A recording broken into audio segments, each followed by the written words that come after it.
Welcome to the KR Films Entertainment channel. Today I will show you a drama history of film from 2001 titled Enemy at the Gates. Spoilers ahead, watch out and take care. In 1942, a year after the German invasion of the Soviet Union during World War II, Red Army soldier Vasily Zaitsev is on a train to Stalingrad thinking about the time his grandfather taught him how to shoot a rifle while hunting. On the train with him there are hundreds of other soldiers but also various civilians including Tanya Turnova, who Vasily notices but doesn't dare to speak to. The civilians leave in the middle of the journey while the soldiers are dropped right in the middle of the Battle of Stalingrad. They need to board a boat to reach the front lines, and the enemy takes advantage of this, dropping bombs and opening fire on them. As soon as they see them, many soldiers fall, and when seeing this, others jump in the water trying to escape, only to be shocked by their own superior officers for deserted ones. They reached the docks. Only one of every two soldiers is given a rifle, the other is given bullets and instructions to follow the soldier with a weapon. The group is forced into a suicidal charge that the Germans easily overpower, and Vasily, who was given bullets, barely survived the assault by staying close to the ground and pretending to be dead. Once again, soldiers that try to escape are shot by their own side, considering them cowards and traitors. Silly area is covered with bodies with nobody alive inside until a few moments later a car tries to cross the area. A tank shell hits it and knocks it over, and out of it comes Commissar Danilov, who rushes to hide inside a fountain pretending to be another body in the pile and miraculously not getting killed when a group of Germans drive by and shoot at the bodies to make sure there aren't any survivors. Once they're gone, Danilov takes a rifle from one of the bodies and tries to shoot some soldiers he can see in a nearby building, but the weapon is out of ammo. At that moment, Danilov discovers he actually isn't the only one alive in the fountain. The silly has been hiding there as well, and he asked him for his rifle so he can load it with a bullet he was given when he arrived. The silly also tells him he should wait for an explosion to shoot so they aren't discovered, but since Danilov is a political commissar, his experience with weapons is limited, so he lets Vasily. "You have a rifle instead." As another car with soldiers arrives, the silly moves behind a hole on the fountain wall, and as soon as he hears an explosion he starts shooting each German one by one on the head with absolute efficiency. Hours later, once they have been rescued and taken back to headquarters, Danilov prints a series of pamphlets detailing facilities wrote feet. Many days later, Chairman Akutka Khrushchev arrives at Stalingrad to coordinate the defense of the city, since Stalingrad is a symbol of silence power and they can't afford to lose it. Furious after hearing about yet another loss, he demands ideas from his subordinates on how to improve morale, but most of the soldiers just repeat the same ineffective tactics they've been using for years. Danilov, however, proposes something different. He thinks that instead of punishment they must deliver hope. They should create a hero and inspire people to make them wanna protect the motherland, and he has the perfect hero for that job. Dentilov's ideas are proved and he gets promoted to senior lieutenant. The seal his face now appears in the newspaper, presenting him as an example to follow. He's also been promoted in his case to the sniper division. From then on, Vasily becomes the face of the Russian army, both a national hero and propaganda icon, and his exploits would appear on every edition of the army's newspaper, plus on pamphlets that would make their way all over the walls of the country. One day during one of his missions, the silly and his team are found by a young boy called Sasha Filipov, who admires the silly. He invites him to his very humble home, where his mother, Mrs. Filipov, prepares and dinner as thanks for what he's done for their homeland. Soon after they make it there, Danilov arrives as well, bringing letters from the Silling fans from all over the country. To keep up with a plan of hope and propaganda, Danilov makes him reply to all of them, although he's the one that tells Vasily what to write, especially since he has to help him with spelling.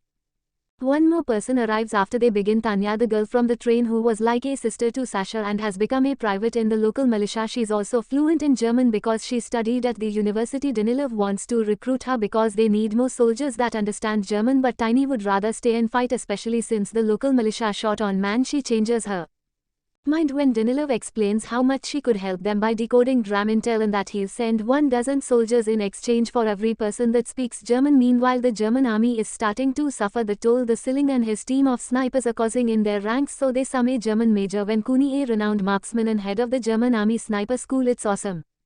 He's tasked with killing Vasily, and Klinik prepares a plan to make the silly come to him instead of doing the chasing. Some hours later, the silly is woken up from a nap by his team because there's some trouble in the department store sector. The silly shoots a shadow in the window and a helmet falls, so believing they've hit their target, he takes Live Mila with him to find the body. The companion they leave behind a shot as soon as they're gone. The duel makes it inside the department store and sneaks around until they reach the window, only to find that the shape they had seen is a mannequin posed to make it look like a sniper. This is obviously a trap, and when the silly finds a cigarette butt on the ground, he realizes their enemy is still there watching them. He thinks they should take it easy and stay hidden until they think of a proper plan to escape, but his planes start Arriving and bombing the area lead me to get scared and runs away, give including the perfect chance to shoot her, but facility escapes before Kudit can do the same to him as well. Clinic returns to the hideout he's staying in and gets his shoes cleaned by Sasha, who pretends to be an innocent bystander but is passing Clinic information about Vasily in exchange for food, so the Major will trust him and share information of his whereabouts.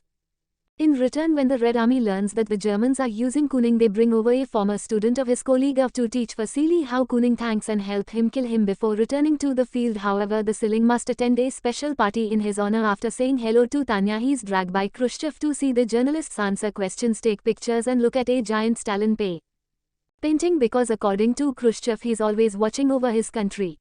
Seeing the painting makes the Sealy think of the day his grandfather taught him to shoot again. It turns out he failed his first shot and that allowed the wolf to reach their horse and eat it. Some days later, the Sealy clique of and another member of the sniper team Valonia enter an abandoned building where they have been told they could find tuning. As they sneak around as carefully as possible, they find a body in a shooting possess.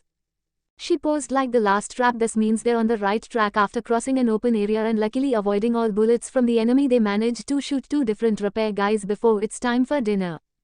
Valonia leaves his partners for a moment to retrieve the soup he had been hitting in another room but gets captured in the way. Nick and his team try to make him confess where Vasily is hiding, but since full load it won't talk, they dress them up as their own and send him out to pretend he's another repair guy without knowing who had really is. Klikov immediately kills him, revealing their location on purpose, or when he makes a helmet appear the window the enemy will shoot it and reveal their location as well.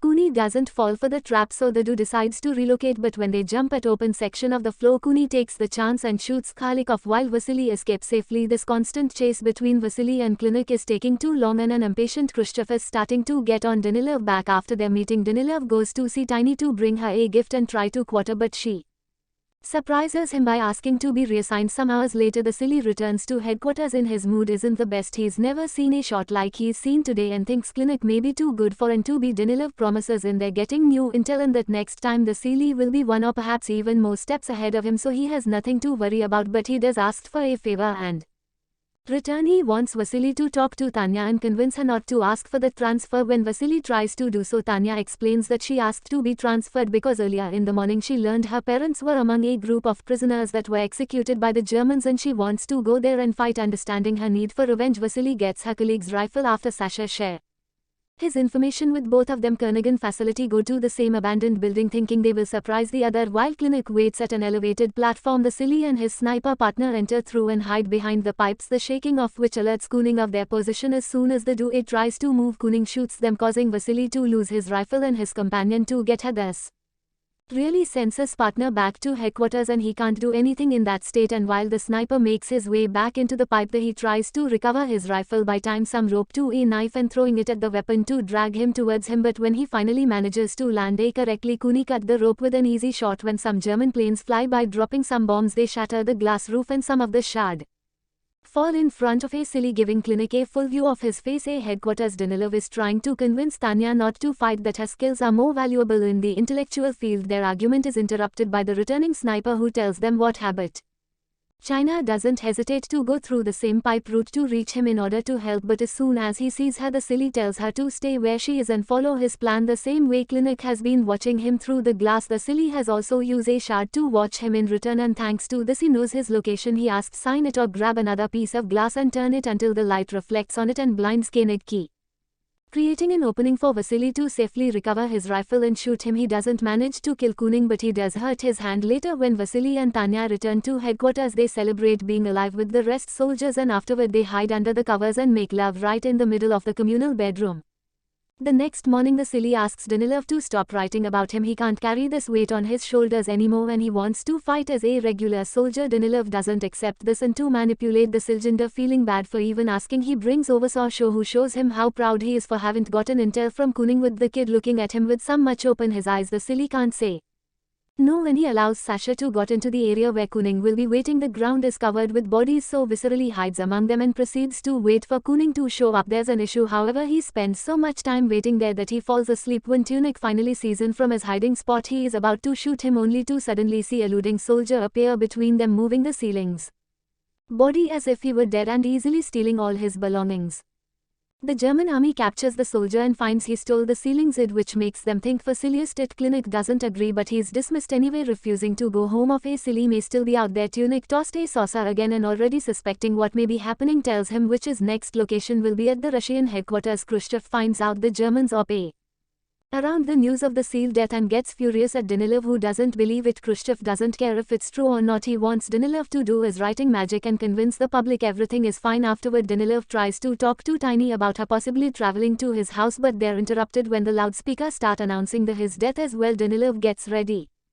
Write an announcement of Seal his death as a hero, but at that moment the man himself comes back. He explains how he missed his shot for falling asleep and that he had to stay hidden from a man trying to kill him, so Danilov accepts to transfer him. Then Vasily asked about Tanya and Sasha tells him he knew he was alive and told her so she's gone to the station to find Kuni and get revenge. Danilov and Vasily rushed to the station to rescue her, and when they find her, Vasily and Tanya kiss, causing Danilov to get incredibly jealous. So when he returns to headquarters, instead of writing his report about Vasily's heroism, he communicates to the world that Vasily became a traitor. What they aren't aware of is the fact Clinic has seen them at the station and now knows for sure that Sasha has been passing on the information. So he captures the kid and hangs him off a pole. Debate Vasily the one who almost falls for it when seeing the body, though it's Tanya and she doesn't go after Kuning only because Vasily stops her, saying that's what he wants. They agree on a plan. While Vasily goes after him, Tanya asked Danilov for a favor and together they go to see Mrs. Philip, have to get her out of the country with a special pay.